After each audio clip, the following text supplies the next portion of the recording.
오늘의 말씀 출애굽기 27장 1절부터 21절 말씀.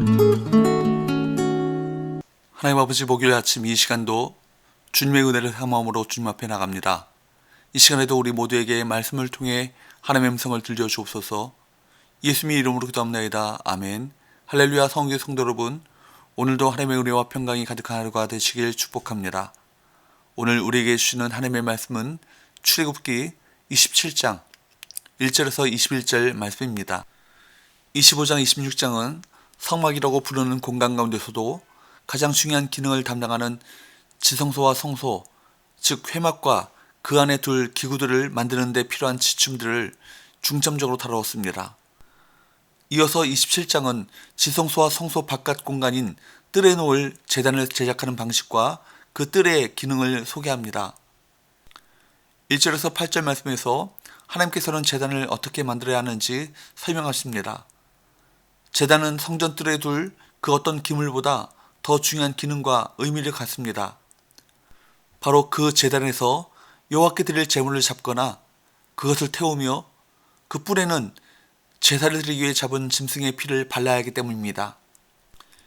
1절에 보면 제단은 땅을 상징하는 성전뜰 가운데 가장 중요한 시설물이기에 가로 세로 5규빗 약 2.3m인 정사각형 모양을 이루고 높이는 3규빗 약 1.4m입니다.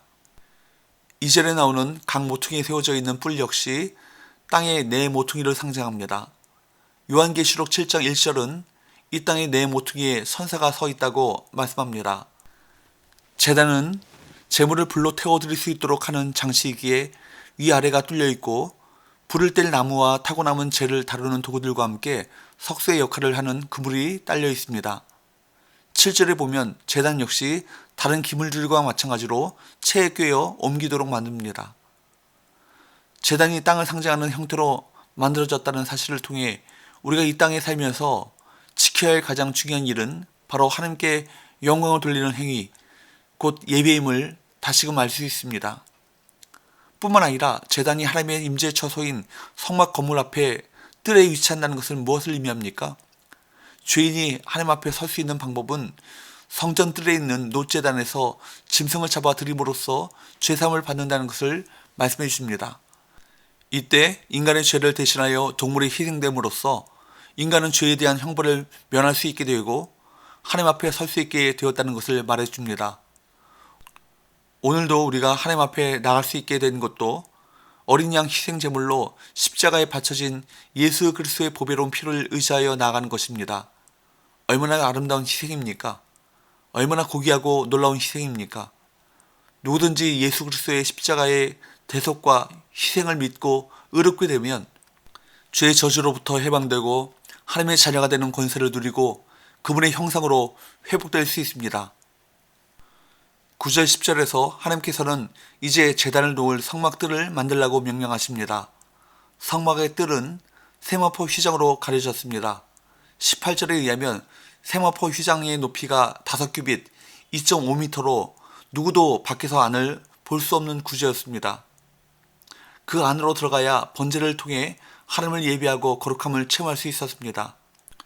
하나님께서는 이스라엘 백성이 예배드리는 공간을 세마포 천으로 구별하셔서 그곳이 세상과 다른 곳임을 분명히 알게 하셨습니다.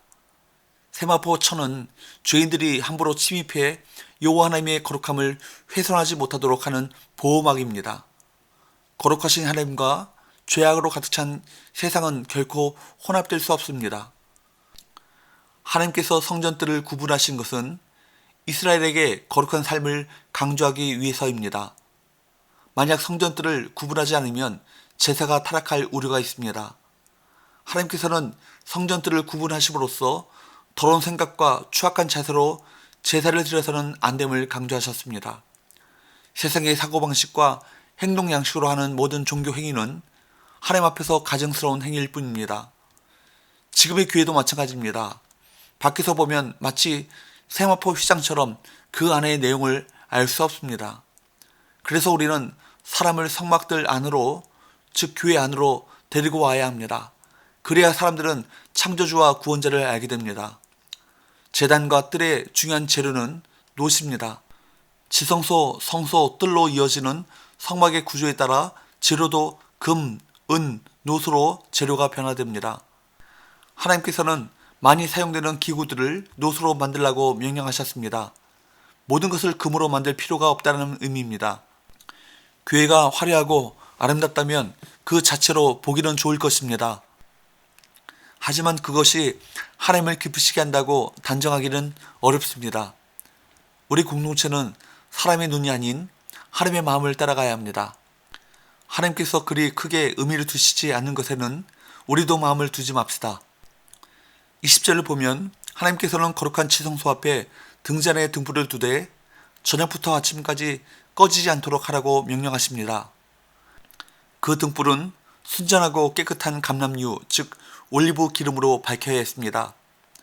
올리브 기름으로 계속 밝혀두는 등불은 이스라엘이 드릴 수 있는 가장 좋은 불이 항시 하나님께 드려지고 있음을 나타냅니다. 하나님께서 이스라엘 안에 계속 임재하셨던 것처럼 하나님을 향한 이스라엘의 정성이 하나님께 계속 드려진 것입니다. 하나님께서 언제나 우리와 함께 계신 것처럼 우리 역시 늘 하나님을 기억하고 하나님과 동행해야 합니다. 21절에 의하면 등불 관리는 아론과 그의 아들들인 제사장들이 책임져야 했습니다. 하나님을 섬기는 사람들의 삶은 그리 편하지 못합니다. 까다롭고 피곤하고 때론 목숨을 걸어야 합니다. 하나님과 죄인 사이를 연결해 주는 역할을 하기 때문입니다. 교회에서 책임을 맡은 사람은 먼저 하나님 앞에 서는 사람입니다. 그들은 먼저 자신을 살피고 하나님께서 요구하시는 온전함과 거룩함으로 하나님께 나가야 합니다. 뿐만 아니라 기름이 끊이지 않도록 하여 등불이 꺼지지 않도록 하게 하신 것은 우리가 날마다 성령의 기름 부으심을 받는 것, 그래서 성령께서 비춰주시는 조명하심을 따라 가야 할 길을 명확하게 제시받는 것을 의미합니다. 우리 안에 성령의 불이 소멸되지 않도록 늘 깨어 성령님의 동행 속에 살아가시는 저와 여러분 되시기를 바랍니다. 기도합시다. 하나님 아버지, 하나님 앞에 감히 나갈 수 없는 죄인들을 위해 제단을 만들어 죄 문제를 해결하도록 하심을 감사드립니다. 이 사실을 통해 우리가 하나님 앞에 나가기 위해 먼저 죄 문제를 해결해야 함을 깨닫습니다. 우리의 삶 속에 예수 그리스도의 십자가의 은혜를 중심에 두고 살아가므로 날마다 죄사함의 은혜 속에 거하게 하여 주옵소서. 예수님의 이름으로 기도합니다. 아멘.